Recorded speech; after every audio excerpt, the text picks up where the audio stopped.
ورحمة الله.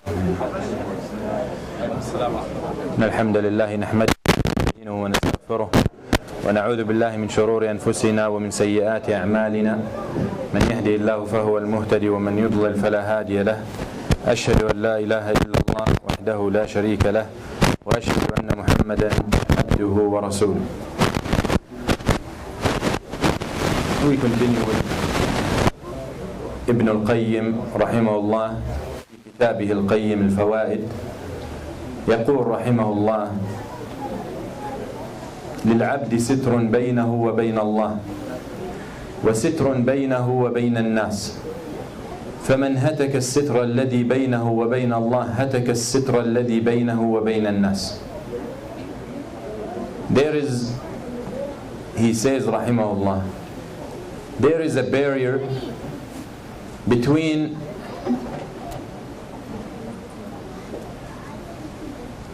the servant of Allah and Allah, and there is a barrier between a human being and another, and he who destroys the barrier between him and Allah will have the barrier between him and the people destroyed. And the barrier between you and Allah subhanahu wa ta'ala are the limits and the hima and the borders and the red lines that Allah subhanahu wa ta'ala has set. You're not allowed to cross. The barrier between you and Allah and the sitr alladhi baynaka wa bayn Allah, it's your relationship with Allah subhanahu wa ta'ala. And it's very important for the slave of Allah, he who knows why he is here, to maintain this barrier and to maintain this sitr. And he who breaks such barrier, and there is a barrier also between you and every other human being, and that is your relationship with them, and also what Allah subhanahu wa ta'ala has blocked and has taken their eyes away, unable to see regarding you and regarding your behavior and your shortcomings. And once you choose to destroy that barrier between you and Allah, and once you choose to destroy and cross the lines, and once you choose to challenge Allah, and once you choose to disobey Allah, Allah subhanahu wa ta'ala will break that barrier between you and the people. So it doesn't matter how great you think you are. أَفَمَنْ زُيِّنَ لَهُ سُوءُ عَمَلِهِ فَرَآهُ حَسَنًا. It doesn't matter how great you think you're doing, and how many people they think they're doing great, and actually what they're doing is harm over harm and fasad over fasad. وَإِذَا قِيلَ لَهُ اتَّقِ اللَّهِ أَخَذَتْهُ الْعِزَّةُ بِالْإِثْمِ فَحَسْبُهُ جَهَنَّمْ وَلَبِئْسَ الْمِهَادُ. So when you destroy your relationship with Allah subhanahu wa ta'ala, as a result of that, you should be aware, and you have been warned, and you should know best and better that Allah subhanahu wa ta'ala will destroy the barrier between you and people. So it doesn't matter how great you think you are, people will have no regards to you or for you. It doesn't matter how big you think you are, people will have no respect for you. It doesn't matter how amazing you think you are, people will look at you less than a bug or less than a fly. So be aware of that. And this is a warning from Allah subhanahu wa ta'ala. وَكَمَا تَدِينُ تُدَانُ وَالْجَزَاءُ مِنْ جِنْسِ الْعَمَلِ.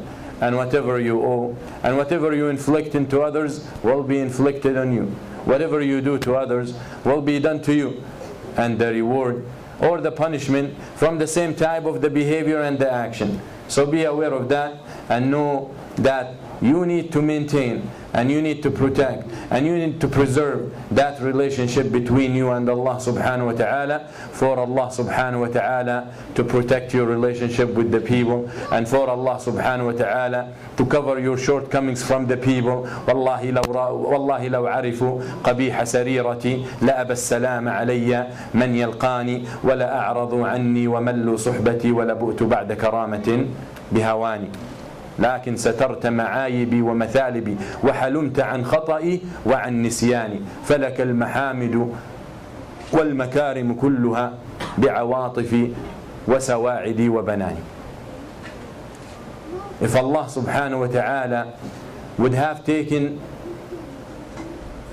the block that He puts in people's eyes, in front of people's eyes, not to be able to see your shortcomings, and not to be able to see your dirt, and not to be able to see your faults, then no one will be able, or no one will even say salam to you.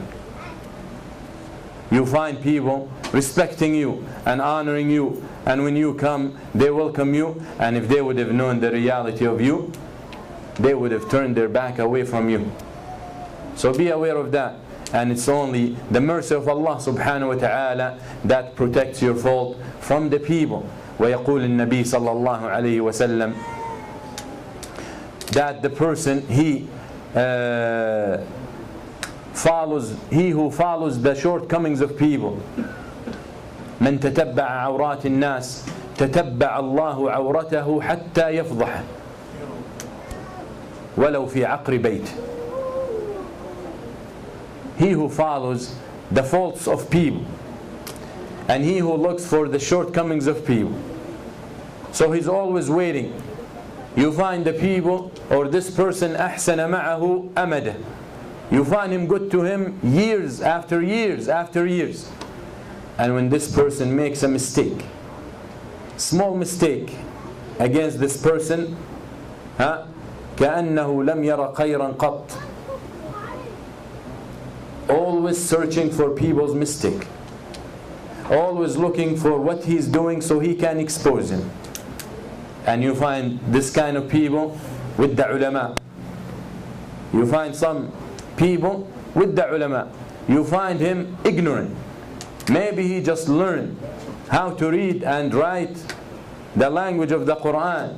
Maybe he just learned a surah or two surahs in the book of Allah, and suddenly he's criticizing this alim, and he's talking ill about that alim, and he attacking that scholar, and he backbiting this da'iyah, as if he has أحاط بالعلم كله, as if he has become the most knowledgeable of the ummah, and he has the right of الجرح والتعديل.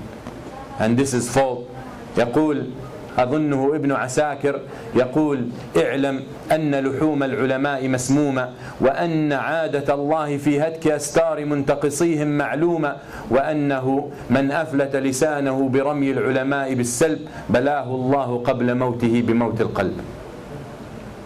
Know that the flesh of the ulama poisons. So he who chooses to backbite them, as you know, as if he had eaten their flesh. And he who eats poisonous flesh will hurt himself and will only harm himself. Know that the flesh of the ulama and the scholars and the dua to Allah subhanahu wa ta'ala poisonous. And he who allows himself to talk ill about them and to criticize them negatively and to lie about them and to backbite them and to slander them, he should know that Allah subhanahu wa ta'ala should test him before the real death with the death of his heart. With the death of his heart. Such person, you find him the harshest on the believers. You find him the rudest to the believers. You find him of no mercy to the believers. And if he talks fault. And if he breathes, you smell his breath. Not bad breath, but bad intention and bad niyyah and bad impression that he gives you. And you hardly hear him talking about the kuffar. And you hardly hear him talking about the people who are away from Allah. He has put those that took the path of Allah as a way of life, He puts them as his goal to target and to bring down. So be aware. He who follows the shortcomings of people, يقول النبي صلى الله عليه وسلم, he whose intent to expose the believers, Allah subhanahu wa ta'ala will expose him. How much can you expose a person? You will find people who believe you, and you will find people who don't. And you might be thrown and stoned when you talk about someone that people regard highly. But imagine when Allah subhanahu wa ta'ala is the one who exposes you, you have no malja, and you have no ma'wa, and you have no escape, and you have no flee. When Allah subhanahu wa ta'ala exposes you, He can expose you with a word, a slip of a tongue that can destroy you, a behavior that can destroy you. You think you do, and you're taking all the regards and all the precautions and everything, and with one slip Allah subhanahu wa ta'ala exposes you. And it's a great evidence what Allah subhanahu wa ta'ala does to those under the umbrella of the deen in their own religions, those Catholics and those Protestants and those evangelicals whose goal and concern to attack the deen of Allah and to guide people to the Hawiyah. Allah subhanahu wa ta'ala exposed them walau ba'da hin. Even if it takes years, Allah subhanahu wa ta'ala exposing them. Today in England and in Germany, they're exposing priests after more than 2 or 3 decades. The time will come and they will be exposed. So be aware, be aware. Allah subhanahu wa ta'ala orders you to take care of your brother. Allah subhanahu wa ta'ala orders you to cover the faults of your brother, not to expose it. Not to expose it. يقول علي بن أبي طالب, to make a mistake by letting someone free rather than making a mistake by establishing the punishment on him. يعني, if they bring him someone and they said he stole and he's in doubt because of the evidence, he says it's better for me to let him go than to establish the punishment on him and the qisas. So be aware of that. You're not required to expose your brothers. Actually, you're required to cover his fault. So always think about it this way. Why should I concern myself with something I'm not required to do? And if I choose to do, I'm taking the risk. I'm taking the risk, and the least of it, it's of no benefit. And the believer does not waste his time. يقول الله سبحانه وتعالى فاتقوا الله وأصلحوا ذات بينكم. Fear Allah and improve and rectify and strengthen the relationship amongst yourself. So be aware of that. You want good relationship with the people, make your relationship with Allah subhanahu wa ta'ala sound and make it strong. Allah subhanahu wa ta'ala يكفيك الناس من أرضى الله بسخط الناس رضي الله عنه وأرضى عنه الناس ومن أرضى الناس بسخط الله سخط الله عليه وأسخط عليه الناس. He who pleases people on the account of disobeying Allah, Allah will be angry with him and will make the same people that he is trying to please angry with him. And he who pleases Allah on the account of angering the people, Allah will be pleased with him and will make people pleased with him. You have no control over the hearts of the people, but Allah subhanahu wa ta'ala has all the power and all the control. So return to Allah to change someone's feelings toward you, and do not disobey your Lord. يقول رحمه الله للعبد رب هو ملاقيه وبيت هو ساكنه فينبغي له أن يسترضي ربه قبل لقائه ويعمر بيته قبل انتقاله إليه. He says رحمه الله, in another benefit, he said the servant of Allah, or the slave has a Lord that he has to meet and has a house he has to live in. So he who knows that, he should prepare well for the meeting, and he should build well his house, this house that he's gonna live in. Imagine they turn the system today and they say, and maybe it's to an effect, actually maybe this is, but not to that extreme. Someone tells you the new law that if you are renting a house, and whatever you have your furniture in that house, you have your memories in that house, you have your most precious things you're saving and you're keeping in your house, you have your safe in your house, whatever you have, your money, your papers, your documents, and the law says the owner of the house has the right to come to you and tells you evict, but you're not allowed to take anything with you. Imagine. Just think now about your own house where you're living now, and if you're renting, imagine the law says the landlord, as they call him, comes to your house, knock on your door, tells you leave, and you have to leave with only the clothes on you, and you have to leave everything behind. Tell me, billahi alayk, ask you by Allah, would you even think about putting a blanket in that house? Would you even think about putting a utensil in that house? You won't.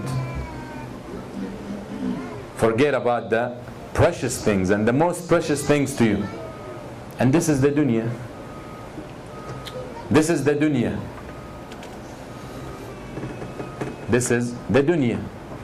You will die without any warning. Baght.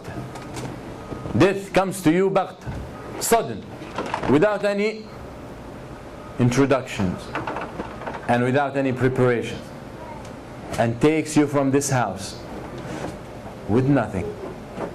With nothing. Not even, the law we mentioned was generous enough to keep you with your clothes on. This not even. So if you know this is the reality, so why you put, as they say, all your eggs in one basket? Why you put everything you have in this dunya, and you forget that there is a house for you in the akhirah? This house can be in heaven and it can be in hell. So you have to build it, and you are building it in this dunya. لا بيت للمرء بعد الموت يسكنه إلا الذي كان قبل الموت يبنيه فمن بناه بخير طاب مسكنه ومن بناه بسوء خاب بانيه.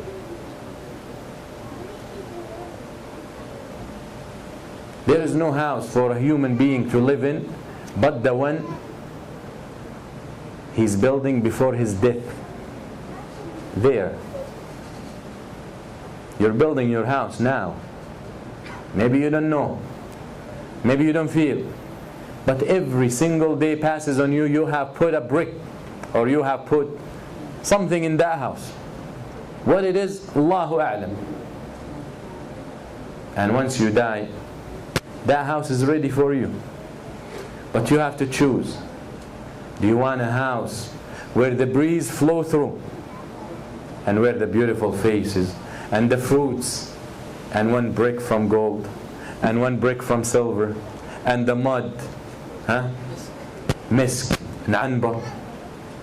Or you want a house in the hellfire where the food of it is عصارة أهل النار, is the qayh and the sadid and the vomit and the pus of the people of the hellfire.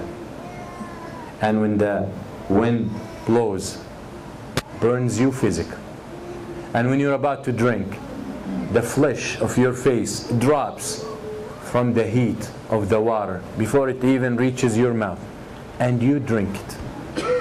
You drink it.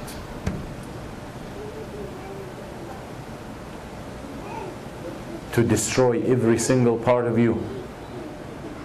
And then you're reestablished and you're remade to deal with it over and over and over. Their clothes from fire, their beds from fire, their drink is fire, and their food is fire. So you choose, and you're building that house. So he who knows that there is a Lord he will have to meet, then he should prepare for that meeting, the best preparation. And he who knows that there is a house he has to live in, he will have to prepare and build the best house. The best house. If you want to build a house in this dunya, and someone tells you this cement is not that strong, but we'll do it, but this is a little stronger and better, but a little more expensive, definitely you'll go with that. And that is exactly the house in paradise. It's a little more expensive. ألا إن سلعة الله غالية ألا إن سلعة الله الجنة. Jannah, the offer of Allah is expensive. The offer of Allah is Al-Jannah. Jannah. So you have to make extra effort, and you have to compromise, and you have to pay more than if you want the house in the hellfire, and that is very reachable, and maybe you don't have to pay anything for it. So be aware. يقول رحمه الله: إضاعة الوقت أشد من الموت لأن إضاعة الوقت تقطعك عن الله والدار الآخرة والموت يقطعك عن الدنيا وأهلها. Wasting your time is worse than death. Wasting your time, as some people and some Muslims say, I'm just killing time. Time is killing you. Time was there before you, and it will be there after you. لا تسبوا الدهر فإن الله هو الدهر. Time was before you and will continue after you. And you think you're killing time? Wasting time, he says, rahimahullah, wasting time is worse than death. Why? He said, because wasting time take you away from Allah and the hereafter. Take you away from what you're supposed to be doing. Every hour you pass without remembering Allah or doing something that will benefit you in the akhirah, every minute you have killed, or you have wasted, I should say. You have wasted. There is nothing the people of Al-Jannah regret more than an hour they passed in this dunya they didn't remember Allah subhanahu wa ta'ala. As the people of the grave, if they have a wish, they'll say, we wish to come back to the dunya to offer 2 rak'ah for Allah, to do some ibadah for Allah, to make a dhikr to Allah. And you have the opportunity, and you're still living in it, and you still did not move to the next life. So take advantage of it. So he said, wasting time is worse than death, because when you waste time, you have taken yourself away from Allah and the Dar al-Akhirah, the hereafter. But death take you away from the dunya and your family. The dunya and your responsibilities. The dunya and people who attach you to the dunya. You see the one of us so highly motivated. He comes to the masjid, he hears the word of Allah, he reads in the book of Allah, he gets so excited that he wants to do for the deen of Allah. He gets home, he sees his kids, he sees his wife, what he's thinking about, how am I going to feed them, I need to take care of them, I need to watch out what I'm doing, I need to do this. They remind you of the dunya. قل عمر رضي الله عنه إخواننا أحب إلينا من أهلنا فإخواننا يذكرون بالله وأهلنا يذكرون بالدنيا. He said, our brothers in Islam more beloved to us than our families, because our brothers in Islam remind us of Allah, but our families remind us of the dunya. And that is the reality. You see your kids, you remember the bills. You see your kids, you remember you need to buy them clothes, you need to buy them food, you need to buy this and that. They tell you we want this, we want that, we want dunya. That's why wasting time that takes you away from Allah was worse and more dangerous than death itself, that will take you away from the dunya and from the shahawat and from the desires and the hawa. ويقول رحمه الله الدنيا من أولها إلى آخرها لا تساوي غم ساعة فكيف بغم العمر. He said الدنيا from the beginning to the end, يعني your whole life, or the whole dunya, the whole material in the dunya is not worth 1 hour of stress. Haven't you experienced, يعني if anyone here never experienced some stress, يعني all power to you. Teach us مما علمك الله. Teach us from what Allah had taught you. You pass through some periods in your life where you're so stressed. It can be a minute, it can be an hour, it can be a day, it can be a year. And what comes to your mind? You wish if you never, even if you were never born. Some people wish to die. And you shouldn't, because the Prophet ﷺ said you shouldn't. لا يتمنى أحدكم الموت لهم أصابه أو كما قال النبي صلى الله عليه وسلم. No one should wish death, يعني to die, because of misery or hardship or stress that is taken over him. But you should say, Oh Allah, أحيني ما دامت الدنيا خير لي وأمتني ما دامت الآخرة خيرا لي. Oh Allah, keep me alive as long as the dunya is better for me. يعني I can invest in it, I can do the right things for the akhirah. But if the akhirah is for me to be in the akhirah right now, oh Allah, take my life. That's what you say. يعني الإمام البخاري, who narrates or reports this hadith in his Sahih, at the end of his life they heard him wishing to die. The Imam al-Bukhari, you know, when we say al-Bukhari, يعني أصح كتاب بعد كتاب الله, the most authentic book after the book of Allah, the book of Imam al-Bukhari. It's not perfect, but the most authentic, accepted by the ummah as a whole to be that way. At the end of his life, he had 2 people sitting in his circle. That's it. There was a big fitna of the creation of the Quran, and they plotted against him out of jealousy, out of this, out of envy. He had only 2 people sitting with him. 2. One of them is Imam Muslim. 2.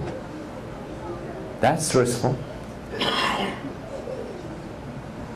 So he's saying the whole dunya is not worth 1 occasion of stress. That's the reality, because you can be the richest of all, you can be the strongest, the most successful, and you go through some stress, you wish to die. So how is the dunya is more important? It's not worth it then. To run away from this moment of stress, you are willing to give up everything, your wealth, your life, your family, everything you have.